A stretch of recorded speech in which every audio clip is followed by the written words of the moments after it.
By fans, for fans, the Hog Style. And now, here's your host, Sean Conti.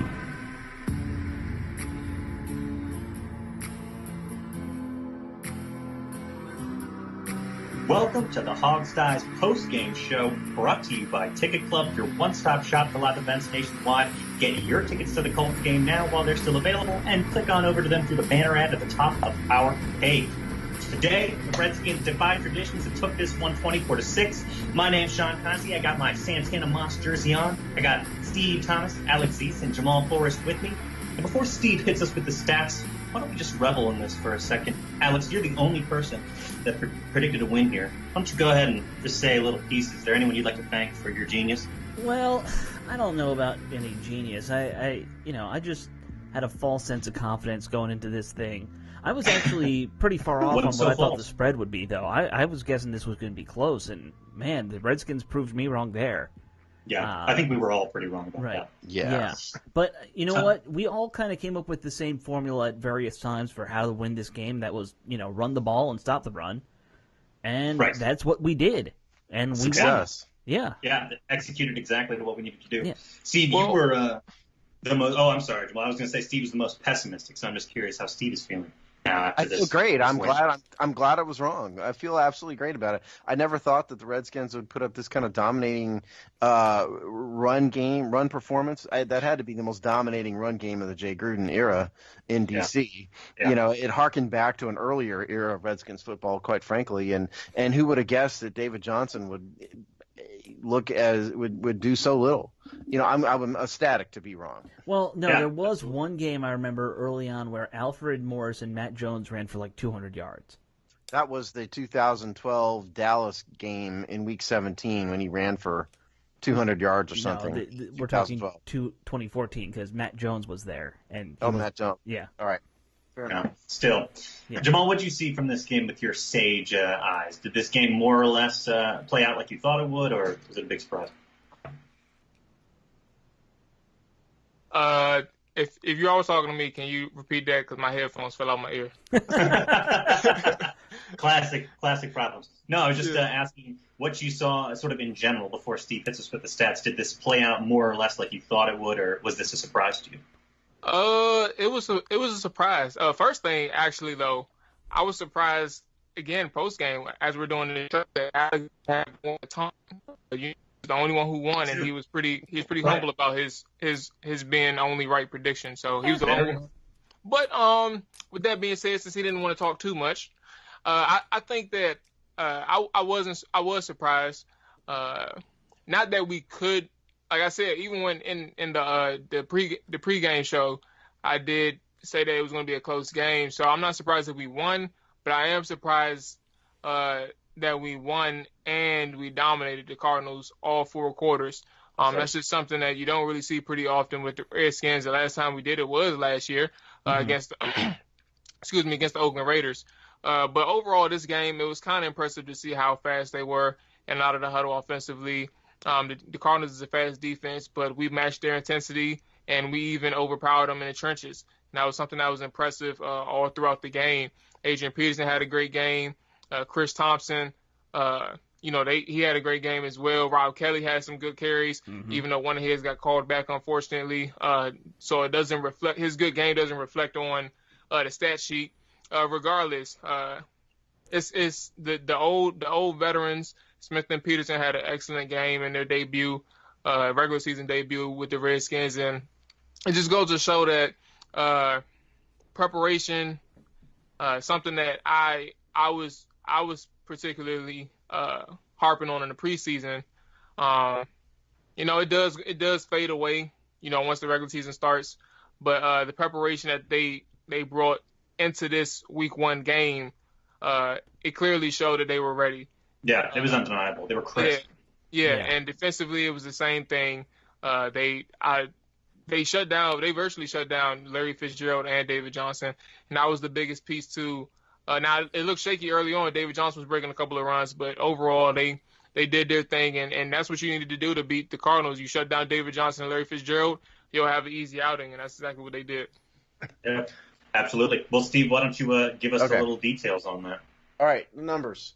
Alex Smith was 21 for 30 for 255 yards, 2 touchdowns, 0 interceptions, quarterback rating of 118.1. Adrian Peterson was the leading rusher in the game at 26 carries, 96 yards, 3.7 yards per carry, 1 touchdown, long 17. Chris Thompson was 5 for 65 yards for 13 yards per carry, which I'm guessing isn't sustainable, but was certainly great to see today. Alex Smith had 8 carries, most of which were scrambles, 14 yards.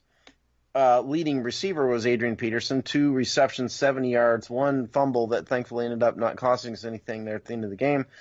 Chris Thompson, 6 for 63. Jordan Reed, 4 for 48 and a touchdown. Jameson Crowder, 3 for 32. Paul Richardson, 4 for 22. Josh Doxson got a catch for 11 yards. Vernon Davis, 1 for 9. Let's just run through defense here since we're doing it. Zach Brown led the way. Well, actually, it wasn't just Zach Brown. The whole bunch of players tied with 5 tackles. Zach Brown, DJ Swearinger, Monte Nicholson, Quentin Dunbar, Mason Foster all had 5 tackles. Dunbar, baby. Yeah. Brown and Swearinger both had 5 solo tackles. And then Dunbar had 3 pass defenses. And then in terms of sacks, we had 2 sacks. Matt Ioannidis got 1. Ryan Anderson got the first sack of the year. So that is stats for the Redskins. You want me to do Cardinals real fast since we're doing it? Give maybe just the highlights. Give us the big guys. Okay. I mean, there can't be that much anyway, right? Well, okay. The highlights are that, because you guys know I track stats by quarter, right. And I wrote down the passing stats of the Cardinals at the quarter. Went, I messed up. I wrote the wrong thing, and it turns out I didn't. At the half, the Cardinals had 11 yards passing at halftime. Wow. Unbelievable. He did recover somewhat to make his game look a little bit less than the awful game it was. Sam Bradford was 20 for 34 for 153 yards. Like I said, the bulk of that came in the fourth quarter. Quarterback rating of 57.6, which is awful. David Johnson was 9 for 37. Larry Fitzgerald was 7 for 76, but he was 1 for 3 at halftime. So 6 of those receptions came in the fourth quarter when the Redskins defense kind of loosened up a little bit. So that is stats. I don't think we ever had I can't remember the last time a quarterback had a passer rating in the 50s versus Usually the Redskins. They have a passing rating of 110 against the Redskins. Yeah, the last 2 to 4 years, it's always been 90s, 100s. I honestly don't know if we've had one in the 50s since maybe Shanahan and the 2012 team. And like Steve said, a lot of that came at the end, too. It's remarkable to think what it would have been if he hadn't had that. Yeah. We went soft at the end, which I see a lot of fans complaining they wanted the shutout, and I get it, but at the same time, we were winning. That's true. Offensively, I think the story of the game for me is the run-pass balance. Mm-hmm. I mean, we had 42 rushes on the day. If you take away Alex Smith's 8 rushes, that's 34 called rushes and then 30 passes. Right. That for Jay Gruden, that is incredible. And this is what I've been saying all off season. If you give the man an effective running game, the offense totally changes. This offense was the very first time this offense looked like a legitimate, no kidding West Coast offense. Mm-hmm. I mean, we have, and this is the first time that Jay stuck with the run all day, and the reason he stuck with it is that it was effective early. Now Peterson's yards per carry went down dramatically in the second half. Right. Well, they started stuffing the box, knowing that we were going to run it too. Right. Yeah, exactly right. But what I got out of Adrian Peterson, I guess let's start with him. He looked like he was AP of 2012 for the most part. Yeah. He was effective. He ran a variety of different styles of runs. He uses lots of yards after contact. Yep, spinning free. Yeah, yards after contact. If he can do that for 16 games, this is going to be a dramatically different team than we all thought it would. Well, if he does anything close to what we saw for 16 games, then we're talking about, a 1,500-yard player again. Yes. Something like that, which I don't know if he can get to that, but, we'll see. We'll see what he does next week and the week after, see how he holds up over a year. I mean, he certainly looked like at least an 1,100-yard guy. Yeah. I think if he can keep some pace up, he'll break the 1,000 marker, and we haven't had that in a while. So that'd be great. Absolutely. Peterson really impressed me. I'll tell you what impressed me more about the running backs: the fact that we were using both of them so effectively in the passing game. Yeah. It killed the Cardinals how well Thompson and Peterson both were catching the ball out of the backfield and, racking up. They were like half the receiving yards or half the reception, something close to that. It was really heavy in the first half, too. Yeah. I know. In the first half, I actually was keeping count, and they literally were. Half the passes went to the running backs at that point. Yeah. So and to add on to that, it's the runs were kind of genius. I mean, the passes were genius. So there was 2 plays that I wrote down to specifically highlight. One, I guess this was the second half, but it was this great rollout from Smith to the right. Mm-hmm. Looked like he was, going to play action pass or, run it himself, but it ended up being that little flicker to Chris Thompson, and he got 17 yards off of it. The I thought that was one? genius. Yeah. Just that was kind of first shove half. it out there. Was that first half? Okay. Yeah. And then the other one I had written down was Peterson. They had 3 receivers stacked to the right, and he ran last, and that was another 17-yard play. So it was just well schemed and well executed all around. They were running a lot of motion for misdirection, which I really liked. Richardson was always motioning into the backfield somewhere, and they were going the other way with it. It was really effective what they were calling. Yeah, this was such an emboldening performance. Jamal, you see anything out of the running game you think we haven't hit on necessarily? Nothing that you all have said that I don't agree with. I agree with everything that you all were saying. I think one of the things that stood out with me was the fact that there was a lot of misdirection. What Alex was saying. And I think that's important to note because the misdirection is what helped Kansas City out a lot when Alex Smith was there.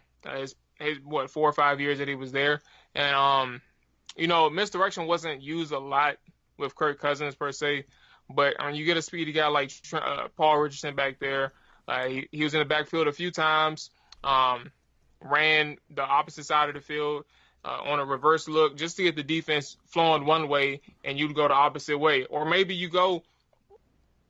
Excuse me, I don't know what's going on, but maybe you go the same way that Paul Richardson was flowing, but you hit him with a play action or a bootleg. It just doesn't. It just helps the offense out a lot. And Jay Gruden clearly was prepared. And here's another thing that just to get a sidebar right quick. You have season ends in January. You make the trade for Alex Smith in what was it, March? I believe. Like or maybe... Well, it was set up in January originally. Oh, set up in January. Okay. Yeah. So here's the thing: when the schedule comes out, you have X amount of months to prepare for that one team, and they executed their game plan to perfection, and they had ample amount of time to prepare for it. And this is the thing that was helping Alex Smith is the fact that misdirection, a lot of these things were helping out. And also the offensive line was just straight out. They were better than the defensive front for the Arizona Cardinals, and they were overpowering them a few times and helping the run game, the running backs for Washington, see the holes, hit the holes. But I'm just saying, I'm bringing up the old to say that when you have that amount of time to prepare for games, it also makes them look extremely well if they can execute and follow through with the game plan as well. So they look real good, and you can't take that away from them. So I was just really impressed. Yeah, and by the way, it must have been February, not January, because the Super Bowl was in, it was the week after the Super Bowl or something right. like that. Yeah. Okay, but number one, I agree with everything Jamal was saying, and I'd add to this that it's amazing what you can do when you have a running game that is effective early in the game, because if you notice in the second half, Jay started throwing out of the power eye. Yeah. We run Peterson out of the eye early in the game. That works. He gets tons of good yardage. Well, when you get to the second half of the game, you can springboard off of that and start running reception, type plays out of that because it's worked before, and so that's good. Number two, there were a lot of fans. I was manning our live Twitter thing today, right, and I saw a good number of people who were calling for Chris Thompson to be the running back one, because you saw how effective Chris was. Listen, everybody, Chris Thompson is most effective when he has between 5 and 10 carries a game. Yeah. He's not as nearly as effective if he's the chief number one running back. It would not look the same if Chris had 26 carries. We saw that last year too when he was forced into the featured back role. His stats went from something like 150 yards a game down to 50 yards a game. It's not that Chris. Yeah, and it's not that Chris can't necessarily run gap necessarily, but he's more effective kind of on the edges. As we saw today. And by the way, I mean, kudos to Morgan Moses and Brandon Scherf. Those boys just absolutely murdered the left side of the Arizona Cardinals. Yeah, they were line. Pulling like crazy and getting downfield. God, yeah. Sean Laval, was pulling, blocked. That was one of Laval's better games. Yeah. That's one hell of a way to make up for a 2016 game that wasn't so kind to him. Calais Campbell had his day. Like he had his number all game. So very impressive. Let's not pretend that the Cardinals didn't have a number of plays where they were busting up our guys in the backfield. They were getting in the backfield plenty. It was just we won a few more than they did, and that's key. And by the way, I agree. Let's throw this out there. I mean, Chandler Jones, three tackles, 2 solo, 1 sack. I can live with that. I can live with that, too. Like Chandler Jones. I mean, I was in a loud sports bar, so I didn't have the sound. But I didn't hear his name, figuratively speaking, basically all day. Yeah. And if you can have a guy like that not make a tremendous impact on the game, that was what I thought was one of the keys to the game, and they accomplished that. So kudos to that. I'll also point out here, in terms of Alex Smith's performance, classic West Coast offense, didn't go downfield at all in the first half. Right. Only started downfield to do it really once the whole game. Well, that was deep, but when I say just went downfield, down one time and got when I say downfield, I mean it was a string of shallow slants, crossing routes, dig routes. Oh, you're talking. Routes, you mean like not even like the 20-yard outs that we were used to or the 20-yard post down the middle of the field. Right. We got that in the second half. Crowder got a first down on that. This was typical Alex Smith fare. Yeah, I mean, this is what you had to expect. But the offense opened up a little bit, and in the second half again because the run game was so effective. He missed the deep ball to Richardson. It's going to happen. Here's what I really saw in this game was, I think, and hopefully Gruden does this throughout the year, he saw where the holes were in this Arizona defense, and he took advantage. We called it out. This defense has talent at, corner. It's got one really good corner, a couple good safeties. It's got a couple good outside linebackers. Gruden basically played keep away from the best players all game long. He was running the ball, which, the D-line was probably one of their weaker points. And he wasn't going the wideouts a lot because, the wideouts or the corners are probably their best thing on defense. Yeah. One of their best units. I do think that Jay is a coach who's really good at kind of riding his hot hand. Right. He just needs to know what that hot hand's going to be beforehand. Yeah. I mean, so many times last year there was no hot hand. Right. It's just nobody was producing. Well, it's because no one was left. Yeah, well, true. You would have expected, for example, like standard thinking would have been Jordan Reed's going to get 12 targets today. Sure. I don't have the target information in front of me, but he didn't get a ton of targets like that. I think he had 4 catches, let's talk right? about how Reed that touchdown. And it's just awesome. a slight notice. Yeah, it's just crazy to see how great his awareness is. Mm-hmm. Knowing that I think we had no timeouts left at the time. No timeouts, 8 seconds left on the clock. Yeah, so knowing that, first off, the pass, we knew the pass was going to Reed or Alex, but we'll say Alex Smith and Jordan Reed knew that they were connecting on each other, or there was going to be an attempted pass to Reed himself, and for him to have the wherewithal to dive for the end zone as he's catching it. That's the first thing. But secondly, is to secure the pass as he's doing that, because if the ball bounced up, clearly that's an incomplete pass. So to go from 14-0 to a possible 17 or field goal attempt and turn it into a touchdown, 6 points, is pretty impressive. But I just like the way that Reed is coming back, but he has the awareness. It's just something that's never left him. And he's playing with a quick mentality, and a heightened sense of urgency. So I just appreciated the connection that they had in the first half. I mean, Gonzalez was on halftime and said Jordan Reed might be one of the best tight end in the game. When he's healthy. I wrote about this. Yeah. Jordan Reed, and I got laughed at by some of you guys out there for this. Jordan Reed has some of the best hands in NFL history for a tight end. Mm-hmm. Statistically, you can't argue.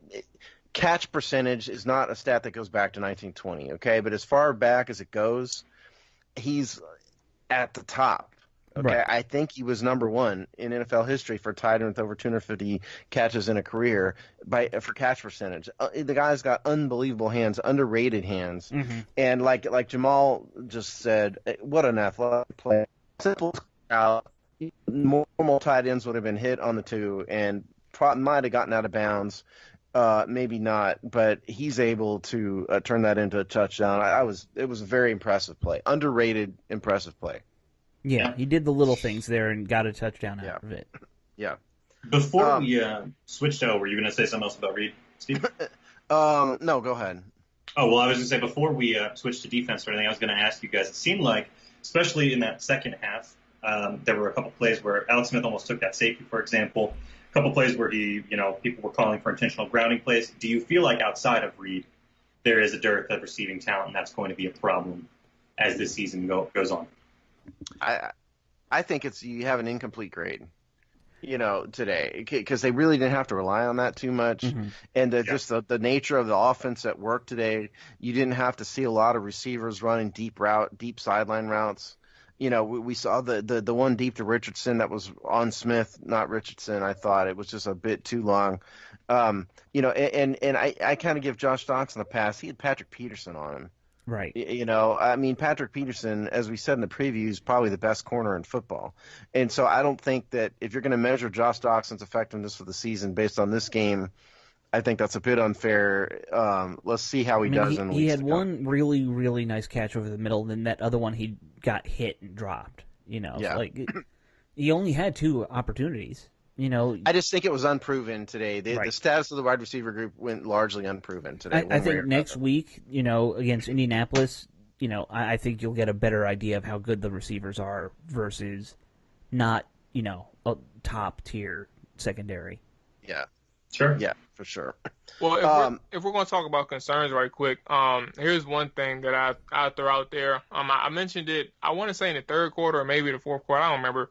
But and it's just small. It's nothing major, but it will, if it does continue to happen, it'll become noticeable, I believe, or in my opinion, is that Alex Smith did have opportunities where he could have stepped inside the pocket or stayed inside the pocket a little bit more, to either scramble or extend the play, but instead escape the pocket way too soon. And I think I counted it. It was only like two times or three times this game alone, but I commented on it, or maybe the second or third time, but it's something that has happened in the past with Alex Smith, where even though he does have a clean pocket and he is a person who can, he's pretty accurate and short to intermediate, it's something that if you stay in there a little bit longer, it does benefit the offense as well. Positive yards are always a good thing, but if you can gain more yards on a given play, why are you not taking that? That's how I felt when I was looking at the plays that I was looking at, and this was in this. I don't know. I think it was two times in the second half, but either way, it's just something that noticed or caught my attention. It's something that a lot of people didn't really. When they look at Alex Smith, they felt that he was a guy who, and he did play his part, but he felt like he was a guy who was pretty much essentially flawless compared to the other quarterback. But he does have some things to work on, and I'm just hoping that in terms of concerns, that it doesn't become a consistent problem throughout the year. I do hang in there a little bit longer. I do notice in that regard with what you're talking about, I think he's usually pretty good about keeping his eyes up when he scrambles like that. Not every time, but a lot of times when he will roll out on kind of the busted play when he should have just stepped up in the pocket, but he does keep his eyes downfield. He's not always just looking immediately to run, and so I think that's good. But it is very noticeable. This is not Kirk Cousins, because Kirk Cousins just wouldn't do that. Right. We've not seen a quarterback. Alex Smith trusts his legs a lot. You can see that immediately. And maybe sometimes he probably shouldn't. It's week one. We'll see. Yeah. Yeah, and that's not necessarily shouldn't trust his legs, but more so, just if you're like, it's more so believing in the pocket, because escaping the pocket just helps. It helps the defenders, to be honest with you, more times than not, in my opinion. I feel like because they start crashing down on you, sometimes those receivers that you once wanted to stay open or maybe go deeper down the field in terms of breaking the coverage. I think if you have the off or defense flow to you after you escape the pocket too soon, it just doesn't always bode well. So not necessarily not trusting his legs, but more so believing in the pocket that you're given. Like, for example, the play that I'm talking about, it was this one play where there was a rusher that came. He beat the blocker. I forgot who it was, but from the angle that I was looking at, it seemed like he could have eluded it by stepping up, maybe to the left or to the right, and buying him some more time in the pocket. But instead, what he did was he broke the pocket and rolled to his right. And I forgot what happened, but I think he gained like 2 or 3 yards instead of looking for anything more. Do we like the Ryan Anderson experiment at fullback? Well, we saw that last year quite a lot. Yeah. They need to keep doing it. Yeah, I agree. In goal line, I'm absolutely fine with it. I don't know if I want to see him playing fullback, at 1st and 10 at your own 20. Well, yeah, I mean, the NFL isn't going to have a two-way player. I mean, it's going to be a situational thing. Right. They're just not going to have that. It kind of harkens back to the 80s a little bit, doesn't it? Put a big old linebacker in at fullback. Hey, I mean, today John Riggins might have been fullback. Yeah. As big as he was. Well, and you notice they also had Ryan Kelly. Yeah, Kelly. Ryan Kelly lined up, or Rob Kelly rather, lined up at fullback too. Yeah. Yeah. Nice. They clearly are starting to realize they need to use one from time to time. They just don't. I don't know if they have that guy quite yet, but they're figuring it out. Yeah, absolutely. Well, let's shift over to defense then. Talk a little bit about how that game went. It was obviously equally as dominating, especially, good Lord, through that first half. Maybe we should start there before talking about how they picked things up a little bit in the second. But boy, oh boy, did we come out and shut them down. Well, it's easy to shut people down when you're on the sidelines the whole time. You're right about that. Sometimes the best defense is a, clock control offense. So that helped. Yeah, I had the time of possession at the end of the half was 22:57 to 7:03. Right. So in terms of defense, there were a few plays early that were a little shaky and made me think the defensive line was not going to go so well because David Johnson was doing fairly well. But overall, I think that group played very well. They did exactly what they needed to do. They didn't let the Cardinals' offensive line manhandle them. They didn't let them get blown off the line of scrimmage. They did what they needed to do, and they had a good rotation in there. Tim Settle got in there and noticed. He's a guy who's going to be. I think he's already won me over. He's going to be a player. But and in terms of the secondary, I mean, Quentin Dunbar. Yeah, we got to talk about Dunbar. Can you say more about Quentin Dunbar? He had a great game, 3 pass defenses, which is a lot. Mm-hmm. Incidentally, he had the interception on just either it was a terrible pass by Bradford or the receiver ran the wrong pattern. It looked like a bad pass to me. That looked like a dead duck kind of thing. Yeah. No, Dunbar played with a physicality I don't think we've seen by a secondary player in a long time. And he when I talked to him, I said, "You're a big corner. You got to play to that." And he's like, "Yeah, you got to be physical. If you're his size, you got to be physical." Yeah. And that's what he's doing. He's embracing it. And like you said, a lot of people seem to naysay that decision to retain him on the team, but I hope they're feeling silly now. Yeah, I've never understood. I've been a big Dunbar fan the whole time that he's been on this team. So you have. And if there's one thing for sure that Norman does well, is that he's very physical too. Mm-hmm. So seeing Dunbar match the physicality of Norman, just in terms of the position that they do play, it's very impressive. Now, again, it's one game, it's week 1, but at the same time, I'm not gonna negate that from the fact that how well they played. It's just something that's very impressive to see in early and get off to a fast start. So they're one step further from having a what we consider a fast start in the month of September. So that defense looked very good. I think the Redskins must have read your column, Jamal. They may have. I give you full credit. They may have. Full credit. 2 questions on the defense for you guys. First of all, was there anybody that stood out to you guys as potentially struggling majorly on this defense. I feel like I saw Foster a couple times coming up short. Nothing huge or anything. A lot of those yards, obviously, like we said, came at the very end of the game. But was there anyone that stood out to you as struggling defense? I mean, I hate to nitpick on a day like this. I mean, me too. You know, one of those runs, you know, was that of Johnson runs early because Zach Brown was out of position. Yeah. You know, for one of them, you know, that was a negative. Yeah, he went to the A gap when the run rate went outside. Right. Yeah, exactly right. So there's that. I don't have too many nitpicks, obviously. I mean, a guy like Johnson's going to get he's going to get his to some degree. Yeah, same with Fitzgerald. Fitzgerald had an okay day, but he's Larry Fitzgerald. He's going to be in the Hall of Fame. You're just not going to shut those guys down. I didn't have a ton of issues with anything on the Redskins defense, honestly. I mean, Ryan Kerrigan was pretty quiet.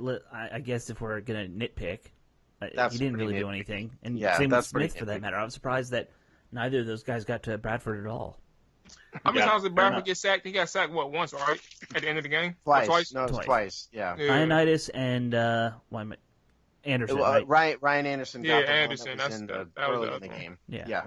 Yeah, him and McPhee got there. I don't know if they gave McPhee any point. No, they just gave it to Anderson. ESPN credited it to Anderson alone. Yeah. So no, it was an impressive outing. I really and on top of that, the offensive line for the Arizona Cardinals held their own for the most part throughout the entire game. And I think that's the revamped line that people weren't necessarily more so healthy. The last couple years they've been banged up, and that's what's been hindering them. So they got a couple pieces back. I don't know how great. Yeah, I don't know how great or how good, not great, but how good they actually are when they're healthy. But I know they're damn sure better than what they were the last two seasons. So, hell yeah, it was. I give credit to the offensive line for the Cardinals in terms of pass protection, but overall, it's good to see the front seven dominating in the ground game, and the back end handle their own for the most part as well. But Bradford only had 100 something yards passing, and that's just something that you don't really do often in general. So to keep a professional team under 200 yards passing, is it's a good season. Yeah, you want to absolutely. That is a harbinger of good things. Another thing I call attention to is second half after punting. We had that booming 60-yard punt. I just had written down in my notes that was super well covered. The first guy on special teams seems to be making contact now, and their returner is not getting 10, 15 yards every time on special teams, which was nice to see. What else did I have? I don't know. Anything else that you guys saw that you want to highlight here? We got to do injuries, I know. After. Yeah, I was about to say, that Trey Quinn and I think Cam Sims. But injuries is Quinn, ankle, Sims, ankle, and then Troy Apke looks like had a hammy there. So that's injuries. The Quinn injury looked the worst. Yeah. That looked pretty bad. Well, we didn't really get to see much of Sims. They didn't focus, like when he was hurt, they were focusing on the sideline. So we don't know how bad that was. Now, we'll just say this, though, that if Sims and Quinn are both out and Maurice Harris is still in the concussion protocol next week, they have a severe lack of wide receivers. If two of those guys can't go, you may end up seeing somebody pulled up from the practice squad. Yeah, because we can't. He's on the practice squad, right? Simi Cobbs or Darvin Kidsey is going to be active. Right. They could also bring back Brian Quick in theory. If they wanted to bet instead of he could play right away. Yeah, because they can't go. The one thing's for sure is next week we're not going to just have Josh Jackson, Jameson Crowder, and Paul Richardson. Yeah, that isn't going to happen. So it's either if Sims and Quinn can't go, I'm thinking both of them they're going to see somebody. Yeah, and Maurice Harris is a mystery. We know he has a concussion, so not like a mystery, but just seeing this how long he's been out since the injury initially occurred is kind of. It's weird within itself. So I hope he's all right. But yeah, we're hurting on the receiver position. Yeah. Okay. Well. By the way, Flag Fest today. At the start of the second half. But it was pretty nice to see that it was mostly them and not us, wasn't it? Yeah, I lost track of the penalties halfway through this game because it got so awful. So I can't give you exact penalty numbers. It was crazy. I stopped counting at like 7 or 8. At 7 against the Cardinals, and I had 7 against the Redskins, but that isn't accurate. It's more than that for the Cardinals. Mm-hmm. I thought in a lot of holding calls, a lot of those are holding calls because I can't say it's one of these things where the refs are just abusing these stupid new NFL rules. But all the same, I mean, the penalties interrupted the flow of the game and the enjoyment of the game for the viewers, I thought. Yeah, no, they always do. Right, and apparently that wasn't just this game. I saw that was a complaint in a lot of games this week. Yeah. So we'll keep that in mind. Anyways, we'll cut it off there unless anyone else wants to throw out any final thoughts on this game. It was a beautiful game, guys. Do we you got want to to be do game happy. balls like we've always done? Oh, game balls. Forgot about game balls. Sure, let's do it. Do it real quick. All right, you start us off, Alex. You remembered, so you get to give the first one. All right, so my offensive game ball, you got to go with one of the running backs, I feel like. So I'm going to go with Chris Thompson, nice. Not just because he was a real good runner, but, such a great threat as a receiver. He looks like he's back to his old tricks. And on defense, of course, I'm going to go with Quentin Dunbar. Who else do you think I'm going to go with? Yeah. I'm going to I'll go next because I'm basically going to do the exact same thing. I'm going to give it to AP just because it's so nice to see him running with that fire, getting those yards after contact, playing tough. Thought he took a couple hits he didn't necessarily have to, especially along the sideline. But that's neither here nor there. It was awesome. I love seeing it. AP gets my offensive game ball, and I'm going right with you on Quentin Dunbar for defense. I mean, I hate to do – go ahead, Jamal. I'll go last. Okay. So, yeah, I'll actually go ahead and go with Jay Gruden for a great game ball. I think it's important that we point out that we have been criticizing him for the fact that his team has been unprepared for the most part in season openers, and that his both sides of the offense and defense, and even special teams for that matter, because the special teams have been a problem in a couple of games, season opener games that in the recent years. I think that a lot of things for his team just wasn't there, wasn't clicking right week one. So I give him a lot of credit for this victory in itself, and to come out and dominate the team on the road in the stadium that we haven't won in actually is pretty impressive. So I give him the game ball. And then just for the defensive side, for the sake of that, bringing that out is Quentin Dunbar. I can't leave him out of it. He had a hell of a game. And nothing else needs to be said about him, but we know how he played, and it's very impressive. Well, Jamal, I shouldn't have let you go next because you stole my game ball. I was going to give it to Jay Gruden. Oh, man. I mean, you can add on. I probably didn't touch everything. No, I mean, you did say it all. I mean, I thought Jay Gruden called a great game. I really think that this is the offense that Jay has always wanted to run. Like I said, he rode the hot hand, and you got to give him credit. So I'll give Jay gets special recognition. The actual game ball, I'm going Adrian Peterson on offense. Okay. He acted like a franchise back today. His yards per carry tailed off at the end, yes, but he put 26 carries up and did what he needed to do, and so that's what we need. I want to see more of that. And yeah, a game ball on defense. There's no question that Quentin Dunbar deserves a defensive game ball. So Dunbar got a sweep. Usually we try to at least play contrarian and say different things, but today we were all in lockstep agreement. I don't know who else. I don't know who else it could have been, but Dunbar on defense. Yeah. No, I agree. It's the honest answer. Yeah. Okay. Well, we will leave it there for you folks at home. Make sure you're checking thehogsdive.com tomorrow for our written game recap. Ooh, we have one final thing. Sorry. Yeah, I just wanted to say, for those of you out there listening, drop us a rating on SoundCloud and iTunes. Leave a comment, leave a thumbs up, or if you're listening to it on... We appreciate it, man. We do a pretty good job. I'm pretty sure you all agree with us. But, if you don't agree with us, just keep quiet. We would also appreciate that, just reflecting it. I guess it takes a couple minutes or maybe a couple of seconds, so we would appreciate it if you give us a few ratings on how we're doing. Absolutely. And I have seen, actually, on that note, if you find us in any website and you don't think we're actually involved in it, go ahead and drop us an email at thehogsdive@gmail.com. Because we had that problem. Yeah, that's been a problem too. So anyways, with that, don't forget to get your tickets from ticketclub.com this season. We will see y'all next time right here on the Hog Side. Take care.